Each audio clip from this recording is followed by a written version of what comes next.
di dalam hadis Allah Ta'ala memberikan waktu bagi orang-orang yang berbuat zalim. Apabila sampai waktunya habis, maka tidak bisa orang zalim itu melepaskan diri dari siksaan Allah.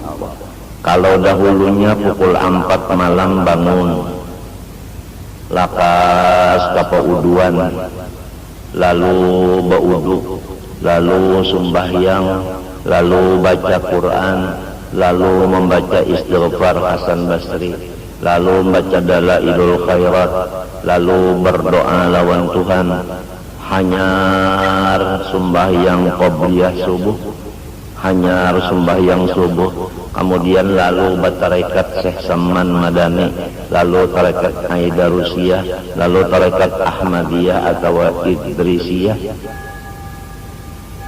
lalu pulang zikir At-Tasiyah, lalu sembahyang akan isyraq atau duha, nang wayah ini kada lagi. Bangunnya orang sudah koma, Mbah Tuntung sembahyang subuh ke dapur mencari makanan minuman, kada bisa berterima kasih lawan Tuhan, sasar beundur daripada Allah. Tunggu jar Tuhan, wa umli lahum inna kaidi matin. Innallah yumli lil zalim hatta idza akhadhahu lam yakun lam yuflithu. Jadi ilmu kada dibari kurang nang berdosa, rezeki kada berberkat. Arti rezeki nang berberkat itu sama lawan ilmu nang berberkat. Ilmu nang berberkat itu ilmu nang menghampirkan diri kita kepada Allah. Nah, rezeki nang berberkat itu rezeki nang menjadi jambatan kita untuk mendekatkan diri kepada Allah. Apabila cagar bajauh lawan Tuhan, itu namanya bukan berkat, itu namanya lanjuran. Waspadalah, waspadalah.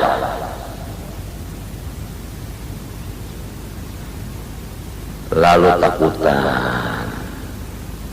mangarja dosa nang balung, nang sudah bang takutan kada bertaubat, lalu bertaubat. Cara bertaubat sudah selesai dipadahkan,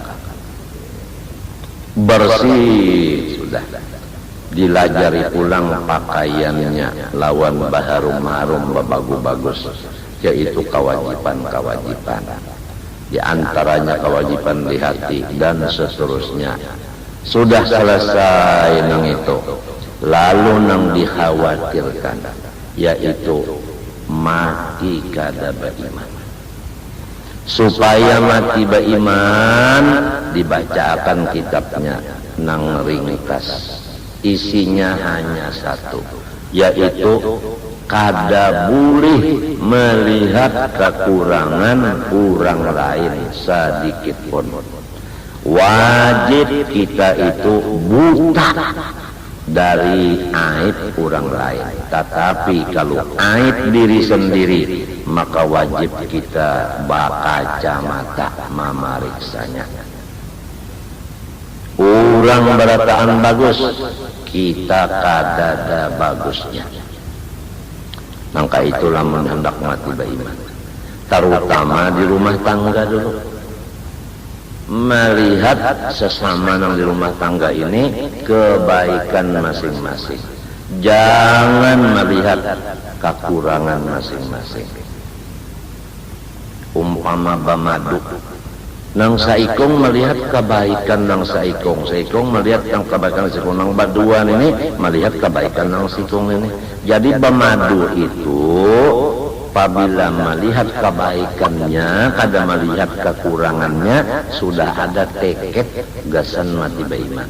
Tapi kalau masih melihat keburukan akan madunya, itu tekad mati beriman belum dapat lagi. Lamunnya mati pas kada beriman, tekad kada bisa. maka mati itu ujar Nabi di akhir zaman banyak mendadak. Banyak mendadak. Nabi memasani ikam di akhir zaman jangan tapi keluar rumah. Lalu kita hubungkan mati mendadak dengan jangan tapi keluar di rumah. Perintah Nabi. Pertama Nabi madahkan banyak mati mendadak. Yang kedua jangan keluar rumah. Napa hubungannya? Coba lihat. Adakah orang yang di dalam rumah mendapat kecelakaan dirujuk motor? Nang rajin kecelakaan dirujuk motor, dirujuk sepeda motor, rabah di sepeda, mesti dikartak. Kartak itu luar daripada rumah, cucuk Nabi memadahkan. Maka matinya mendadak. Nah disinilah kita yang sudah tuha-tuhaan ini jangan mendidik anak-anak kita nang balum baakal.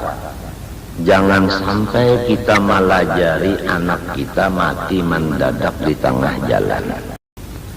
Coba kalau anak kita itu belum masanya lagi berakal, sudah naik sepeda, lalu kuliling-kuliling di higa rumah.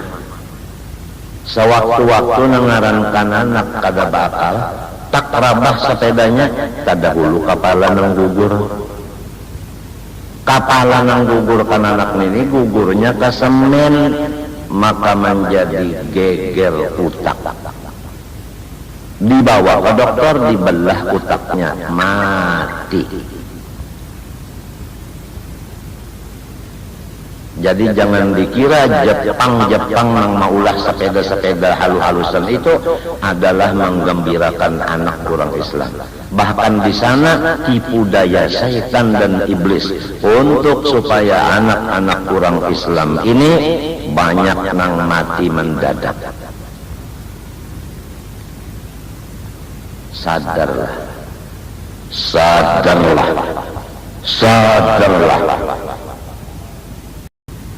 Kalau sepeda itu kita ampunnya, diinjamakan ke anak orang, lalu anak orang rabah, lalu geger utak, nangkai mapa pulang masalahnya. Ini bisa terjadi bunuh babunuh.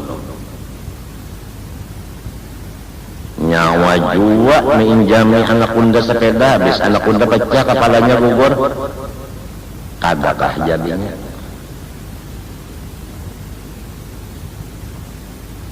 Atau sepeda motor diinjamakan lawan kawan, tarujuk lawan motor terak, maka kada bisa sepeda motor anak unda aja nang di rumah menjami lo datang ya membawa kapal gara-gara nyawa anak nyawa menjami anak unda sepeda motor, jadi sampai anak unda tarujuk apa terak turun nyawa lawan kapak sebutnya, lalu jadi permusuhan dendam yang berkelanjutan. Jadi nang ulun sampaikan ini adalah hadisnya Rasulullah SAW. Allah itu rahmat, sidin itu lampu nang memancar-mancarkan rahmat ke alam semesta, supaya kita dan anak buah kita jangan kecelakaan di tengah jalan. Di akhir zaman jangan keluar rumah, banyak di rumah kecuali penting banan. Tapi anak-anak kita kasihan. Apalagi rumah parak sungai. Anak buah kita berjalan, alasan kita baulah rumah parak sungai supaya nyaman bahera. Kada mencium baunya, sebab kalau bahera di sungai tahinya bermanfaat kepada iwak.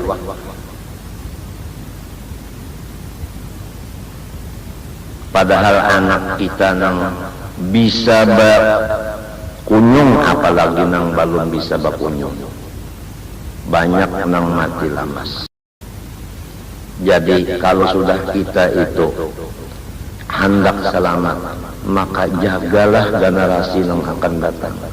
Jangan sampai cilaka di tengah jalan, jangan sampai mati lamas.